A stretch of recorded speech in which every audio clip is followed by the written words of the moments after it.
நிலாவையே ரெண்டாக பிளந்துட்டாங்க நபி ஸல்லல்லாஹு அலைஹி வஸல்லம் அவங்க. வாங்க என்ன சொம்னு சொல்லி முழுசாக பார்த்துடலாம். நபி ஸல்லல்லாஹு அலைஹி வஸல்லம் அவங்க மக்காவில் இஸ்லாத்தை ஏற்றி வச்சிட்ருக்காங்க. அப்போ அந்த மக்காவில் வாழக்கூடிய மக்களெல்லாம், நீங்கள் தான் அல்லாஹ்வுடைய நபி, அல்லாஹ்வுடைய தூதர் என்பதை நாங்கள் எப்படி நம்புறது, அதுக்கு என்ன ஆதாரம், நீங்கள் ஏதாவது எங்களுக்கு முஅ்ஜிஸா செஞ்சு காட்டுங்க, அதாவது அற்புதம் நிகழ்த்தி காட்டுங்க அப்படின்னு சொல்லி கேட்குறாங்க. சரின்னு சொல்லி நபி ஸல்லல்லாஹு அலைஹி வஸல்லம் அவங்களும் நிலாவையே ரெண்டாக பிளந்துடுறாங்க.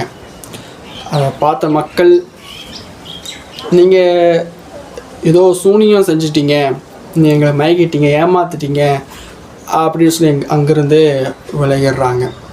அந்த மக்களுக்கு தெரியும் இஸ்லாம் தான் உண்மையான மார்க்கம்னு தெரிந்தும் அவங்களால ஏற்றுக்க முடியல. அல்லாஹ் தஆலா யாருக்கு நசீபாக்குறானோ அவங்க மட்டும் தான் இஸ்லாத்தை ஏற்றுக்க முடியும்.